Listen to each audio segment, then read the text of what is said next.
Hey, I have final exams and I'm dying right now. It's the Culture Detective here, investigating your favorite albums, and today I'm going to be, hopefully as fast as I can, do an album review on the new Meaningful Stone album, Angel Interview, or in Korean, it's Kim Totol Chonsa Interview. Yes, Kim Totol.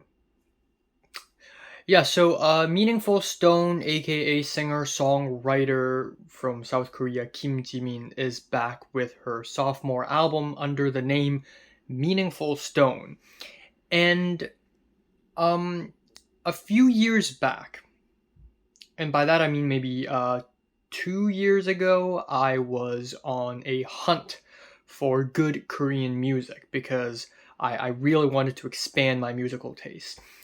And I ran into Meaningful Stone. I think YouTube recommended one of her songs to me, but I remember listening to the song Beep Boop and kind of liking it. But looking back at that song and that era of Meaningful Stone, I think a lot of her music was really derivative. And the track Beep Boop was basically the same laid back, relaxing, summery indie pop jam that tons of artists in the late 2010s and early 2020s are copying and pasting over and over again, especially given the amazing success of indie rock bands like Hugo. Of course, we have tracks that sound like Hugo reincarnated. Now, anyways, the new album from Meaningful Stone, Angel Interview, is going towards a different direction because this time around we are going shoegaze. And again, it is a little bit derivative because I feel like Korean shoegaze right now in 2024 is on the very rapid rise thanks to indie shoegaze artists like Paranol and Delazir, and also this year we have Yo. There are just so many shoegaze artists in South Korea right now. And I think this album is just part of this growing trend. It's nothing groundbreaking, nothing unique. But that said, though, there are truly a lot of amazing moments on this album, especially the album opener, Supernova, not to be confused with Ace Bus Supernova. This Supernova truly lives up to the title of the album because this track is angelic.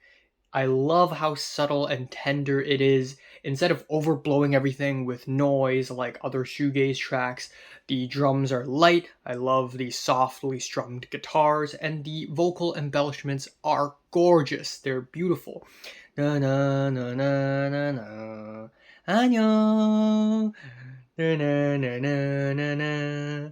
안녕. Like on this track, she sort of wakes up and says hello to everything in the world. Anyo being hello in Korean.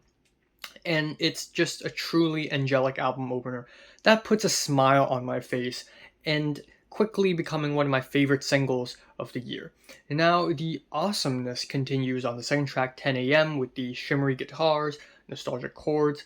It's mostly drumless, and lyrically she sings about the morning, and the last bit of the track basically breaks down into a sound collage or like a field recording of birds chirping, and I guess Meaningful Stone writing on her diary with a pencil. And it's really sweet, it's really endearing, and this track reminds me of the American band Crying, which, by the way, when will Crying release new music? Their last album is fantastic, and it's been 8 years.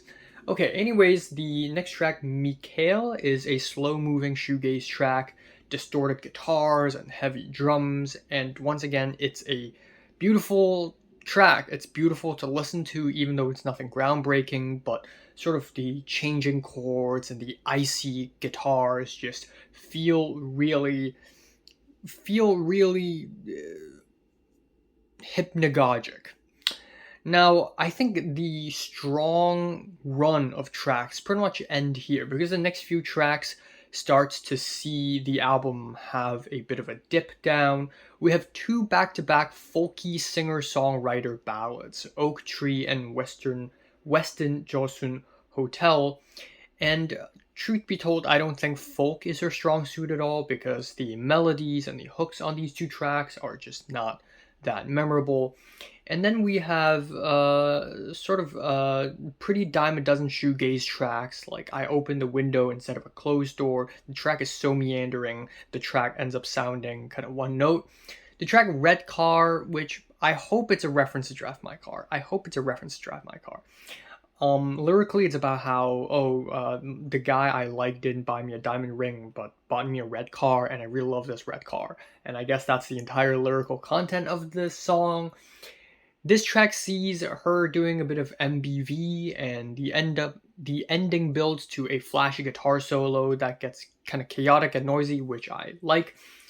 A Missed Call from My Dream is a bedroom pop song with muffled vocals, and it's still not that strong of a track, and I think one of the reasons being is that the track is really brief at only 2 minutes. It just doesn't have any everlasting power. However, the next track, When Our Hearts Beat at the Same Pace, is a great track. It has a very strong melody, sweet nostalgic chords, and it just sounds like a complete solid track from front to back, and is easily one of the most standout tracks on the entire album. Now, at this point, we still have 3 more tracks to go in this album, and it gets crazier and crazier as we move along. Now, the third last track is called Yoganada, and it is a joyful anthem to end off the core part of the album. And halfway through the track, we are introduced to some sitar, which are these Hindustani string instruments. And Hindustani strings and shoegaze, they melt together really well. And it actually sounded amazing. And I wish I could hear more Hindustani instruments, sitar, tabla, just more Hindustani instruments in softer musical genres, because this sounds fantastic. And then we have the last 2 tracks of the album. What in the fuck is happening? Like, what is going on? The last 2 tracks are absolutely insane. They came out of nowhere. So you know how I talked about how this is a shoegaze album? Well, the last 2 tracks completely destroyed that. We have the track ESC, which is Escape, and it started off with grungy distorted guitars and a rap feature from Korean rapper Swervy, completed with disc scratches and haywire metal riffs.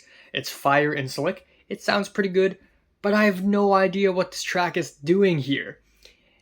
And then the next track, underscore, parenthesis, underscore. If you think metal rap is too crazy for a shoegaze album, get ready for the album ending, which is a straight up techno EDM track. It sounds like something Jockstrap would do, but Jockstrap is an electro-pop duo. Yeah, the track starts off with metal riffs that's carried from the last track, and it gives way to hard industrial 4/4 beats, alternating cymbals, glitchy electronic embellishments, and again, it doesn't sound bad, but it's also such a bizarre ending to the album. It just leaves me extremely confused. I don't know what's going on. And part of me really respects Meaningful Stone for ending off the album in such an insane way, but part of me also thinks that this is her being indecisive. She doesn't know how to end off the album, so she's like, you know what, fuck it, I'm just gonna end it off with a techno banger, because why not? So honestly, next time around, maybe choose 1 or 2 genres and just stick to it, or maybe meld genres together, like maybe shoegaze with a touch of electronic. Maybe that would sound cool. But either way, it is a very interesting album, and I highly recommend everyone to check Meaningful Stone out. I'm giving this album a strong 7 out of 10. So, have you listened to the new Meaningful Stone album? Comments below, let me know. Subscribe if you want more. Thanks for watching. I got a final. Goodbye.